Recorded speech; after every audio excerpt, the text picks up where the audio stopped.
Dear viewers, हमने फैसला किया है कि हम रोज़ाना की बुनियाद पर आपको ग्रामर के हवाले से पढ़ाएंगे।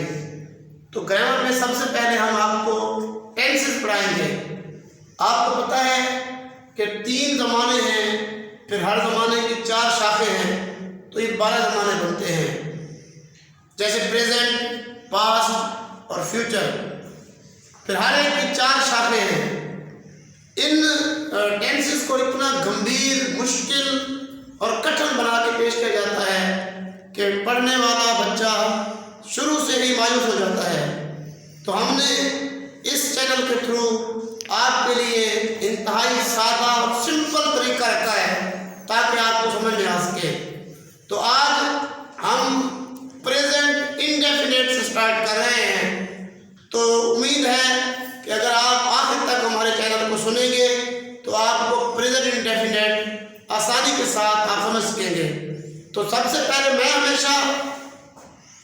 अपने व्यूअर को बताता हूँ कि उर्दू में और इंग्लिश में, उर्दू में जो फिक्रा होता है उसकी एक पहचान होती है, और इंग्लिश में आप इंग्लिश के फिक्रे को 2 तरह से पहचान सकते हैं। अगर एक शख्स 3 बातों को याद रख ले तो वो 12 ज़मानों को बआसानी समझ सकता है। अब जैसे कि हम आज पढ़ने जा रहे हैं, मेरा कैमरा मैन अगर क्लोज करें तो हम आज पढ़ने जा रहे हैं present indefinite tense. Present indefinite tense एक उर्दू का फिक्रा। हम उसको कैसे पहचानेंगे कि ये प्रेजेंट इंडेफिनिट का फिक्रा है? तो हम कहेंगे उर्दू में इसकी पहचान, उर्दू में इसकी पहचान याद रख लें। उर्दू में जिस फिक्रे के आखिर में ता है,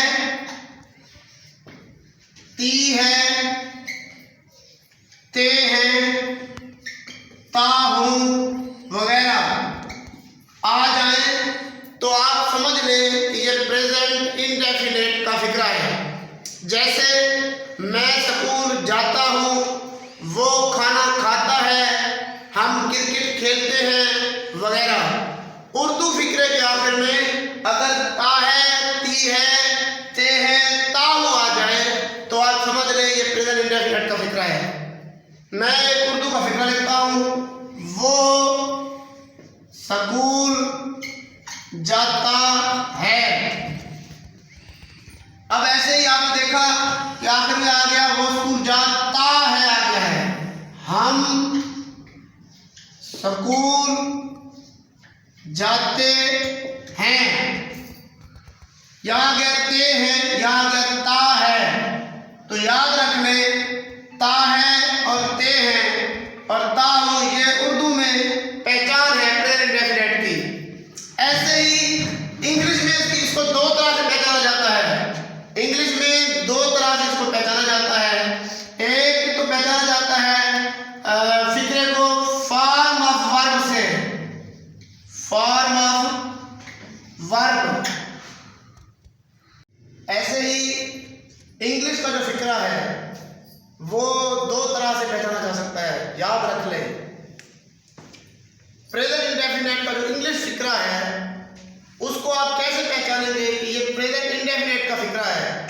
एक तो आप पहचानेंगे किसी भी जो जितने भी ज़माने हैं आप उनको 2 तरह से पहचानेंगे। एक फॉर्म ऑफ वर्ब, आप चेक करें कि इसमें वर्ब की कौन सी फॉर्म लगती है, ये याद रख लें। दूसरा है हेल्पिंग वर्ब। इंग्लिश फिक्रा 2 तरह से पहचाना जा सकता है, form of verb, helping verb. तो आज हम ये जानेंगे कि प्रेजेंट इंडेफिनिट में कौन सा फॉर्म लगेगा। तो मैं आपको बता रहा हूँ, ये याद रखिएगा। प्रेजेंट इंडेफिनिट में फर्स्ट फॉर्म हम लगाएंगे, फर्स्ट फॉर्म प्लस एस या ईएस। ये भी याद रख लें। किसी जगह ये मेरी निगाह में 12 ज़मानों में सबसे ज्यादा जिसे आप मुश्किल गर्दानते हैं ये यही ज़माना है, क्योंकि इसमें थोड़े 1 फेर हैं। एस का लगेगा, एस का लगेगा, ये वो बातें हैं जिससे बंदा परेशान हो जाता है।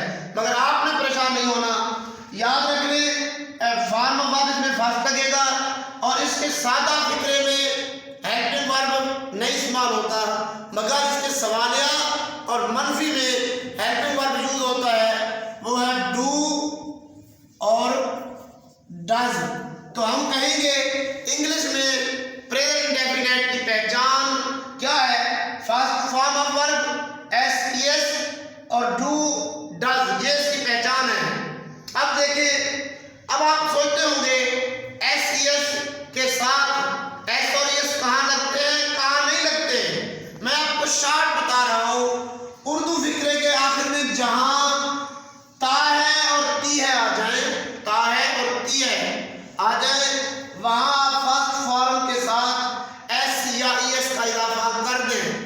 अगर ते है आए, ता हूं आए, तो आपने सिंपल फर्स्ट फॉर्म यूज करना है, वहां एस और एस का इजाफा नहीं करना, ये याद रखें। अब जैसे कि वो स्कूल जाता है, अब यहाँ है ता है, मैंने कहा था ता है आ जाए तो आपने एस या एस का इजाफा करना है।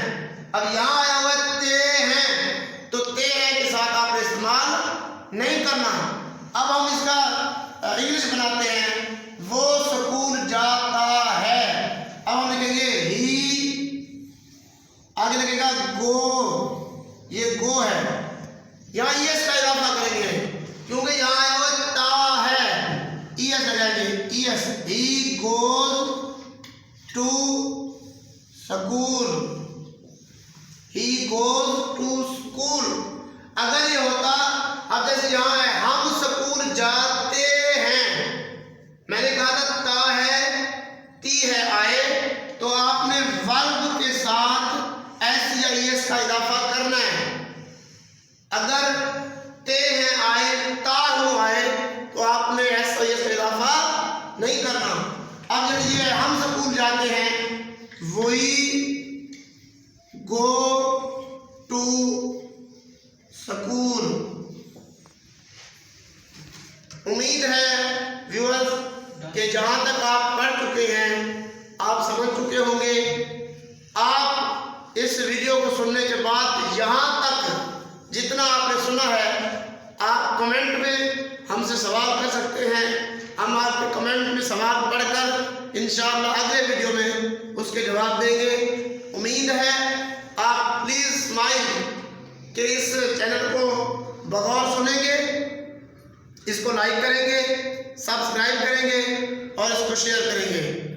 और इंशाअल्लाह इस चैनल के थ्रू आप 12 ज़माने सीखेंगे, एक्टिव पैसे सीखेंगे, वो इससे ज़्यादा आसान है, और आप प्रैक्टिस सीखेंगे।